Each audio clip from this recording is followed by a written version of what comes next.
কলকাতা থেকে বাইকে করে হিমাচল প্রদেশ, আজকে তার তৃতীয় দিন। চা বিরতির পরে আমরা গাড়ি স্টার্ট করলাম।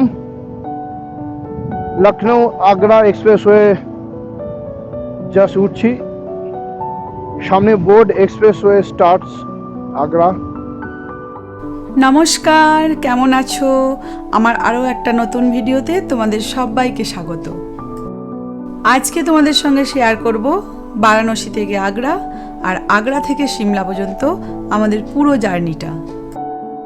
ভ্রমণ মানে শুধুই কি জায়গা বদলানো? আমার মনে হয় না। ভ্রমণ মানে নিজেকে নতুন করে খুঁজে পাওয়া। কখনো কি মনে হয়েছে এই একই রুটিন, একই জায়গা, একই জীবন, সব কিছু কেমন যেন একঘেয়ে হয়ে যাচ্ছে? সকালে ওঠো, একই কাজ, একই ব্যস্ততা, আর দিনের শেষে ক্লান্ত একটা মন। জীবনটা কি শুধু এই চার দেয়ালের মধ্যে আটকে থাকার জন্য? এই পৃথিবীটা অনেক বড়, অসংখ্য অজানা জায়গা, অজানা গল্প, অজানা অনুভূতি অপেক্ষা করছে তোমার জন্য। তাই আমরাও বেরিয়ে পড়েছি নতুন একটা জায়গার উদ্দেশ্যে। আমাদের টোল কাটা হয়ে গেল, আমরা জার্নি স্টার্ট করলাম। টোটাল রাস্তা হচ্ছে 303 কিলোমিটার, সময় লাগবে আনুমানিক 3 ঘন্টা 47 মিনিট। রাস্তা ব্যাপক রাস্তা, কোনো কথা হবে না। চলো এই রাস্তায় রাইড করতে মজা হবে। এখন আমরা আছি লখনৌ আগ্রা এক্সপ্রেসওয়েতে। যখন আমরা নতুন কোনো শহরে পা রাখি, অপরিচিত রাস্তায় হাঁটি আর অচেনা মানুষের সঙ্গে কথা বলি, তখন যেন বুঝতে পারি আমরা আসলে কতটা সাহসী। হয়তো প্রথমে একটু ভয় লেগেছিল, কিভাবে যাব, কোথায় থাকবো, সব কিছু ঠিকঠাক হবে তো? কিন্তু বিশ্বাস করো, এই ভয়টাই তোমাকে জীবন্ত করে তোলে। আর আমাদের ক্ষেত্রেও এর বিকল্প কিছু হয়নি, কারণ কমফর্ট জোনের বাইরে গেলেই জীবনের আসল মজা শুরু হয়।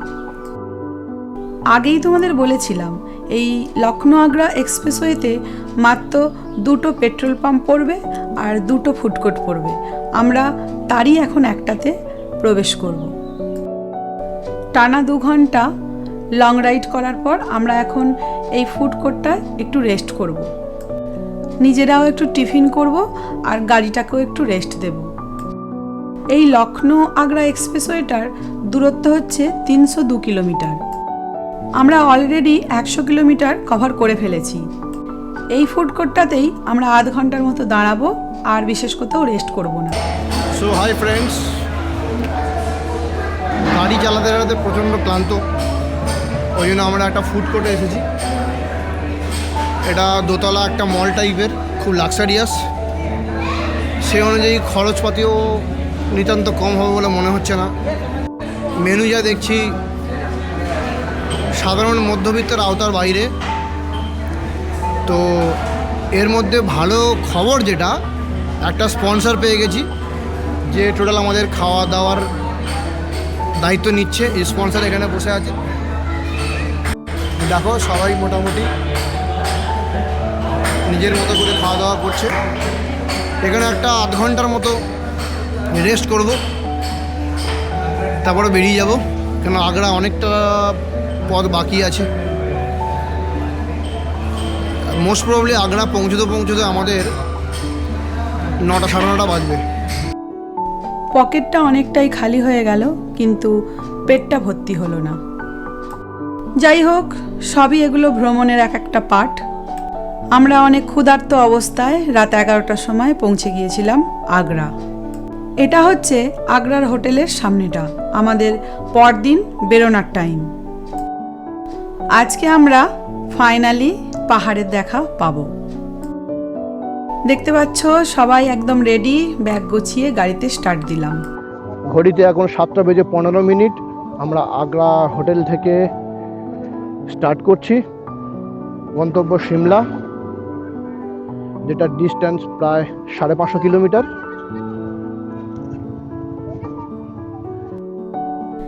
এই এতটা লং রাইডের পর আমরা যখন পাহাড় আস্তে আস্তে দেখব এবং পাহাড়ের ভিতরে একটু একটু করে প্রবেশ করব, তখনই জীবনের আসল মজা শুরু হয়ে যাবে। হঠাৎ করেই মনে হবে এই মুহূর্তটাই তো আসল জীবন।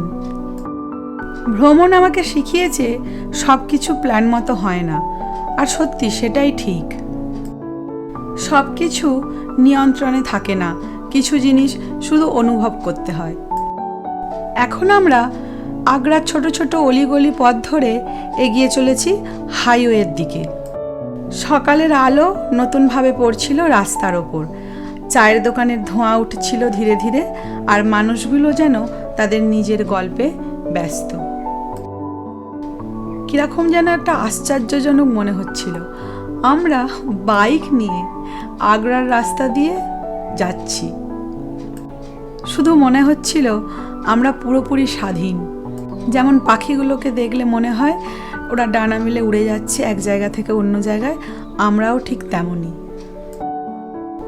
আমরা আগে আমাদের গাড়িটাকে খাবার দেব, গাড়িটার ভরপুর খাবার দিয়ে তারপর আমরা নিজেদের পেট পুজো করব।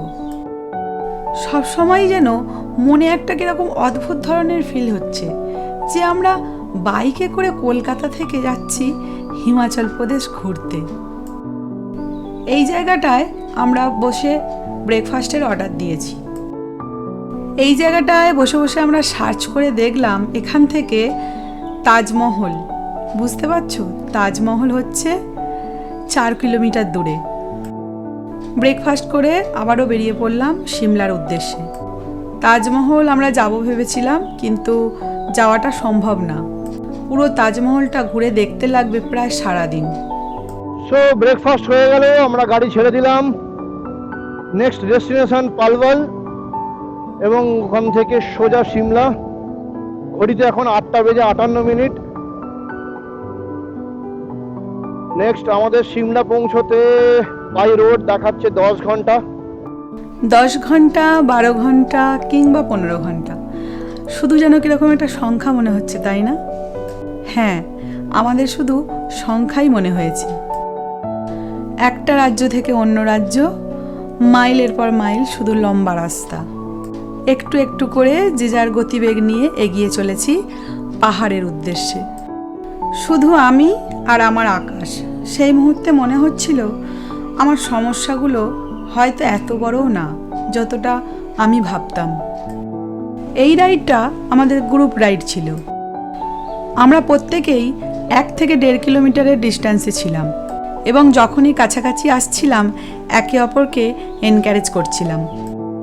আমরা এখন যে হাইওয়েটার ওপর দিয়ে যাচ্ছি এটার নাম হলো পেরিফেরাল এক্সপ্রেসওয়ে। জানি গন্তব্য এখনও অনেকটা দূর, কিন্তু দেখো সামনে এই ছোট ছোট টিলাগুলোকে দেখে মনে হচ্ছিল যেন আমরা পাহাড়ে প্রবেশ করে ফেলেছি। হাতে যদি একটু বেশি সময় থাকতো, দাঁড়িয়ে এই জায়গার সুন্দর দৃশ্যটা আরও ভালোভাবে উপভোগ করতাম। আগ্রা থেকে সিমলার দূরত্ব 550 কিলোমিটার। গত 2 দিনের থেকে একটু কম ঠিকই, কিন্তু হাইওয়ে হলেও আজকের রাস্তাটা আমাদের অনেকটা ঘোরপ্যাঁচে। পাহাড়ে প্রবেশ করতে প্রায় রাত 10টা বেজে যাবে। এখন বাজে প্রায় দুপুর 2টো। আমাদের এবার লাঞ্চ টাইম। আমরা এখন হাইওয়ে ছেড়ে ধরে নিয়েছি সার্ভিস রোড। এখানে আমরা লাঞ্চ করব, তারপরে একটুখানি বিশ্রাম নেব, তারপরে উঠে যাব আবার হাইওয়েতে। তো লাঞ্চ পর্ব শেষ, আমরা আবার ধরে নিয়েছি হাইওয়ে। এই ছিল আমাদের কলকাতা টু হিমাচল প্রদেশের সমতলের গল্প। পরের ভিডিওতে শেয়ার করব পাহাড়ে আমাদের সুন্দর সুন্দর ভয়ঙ্কর অ্যাডভেঞ্চারের মুহূর্ত। তো চলো, আবারও বলবো, আমার ভিডিও যদি তোমাদের ভালো লেগে থাকে তাহলে প্লিজ আমার চ্যানেলটাকে সাবস্ক্রাইব করে দিও। টাটা, দেখা হবে পরের ভিডিওতে।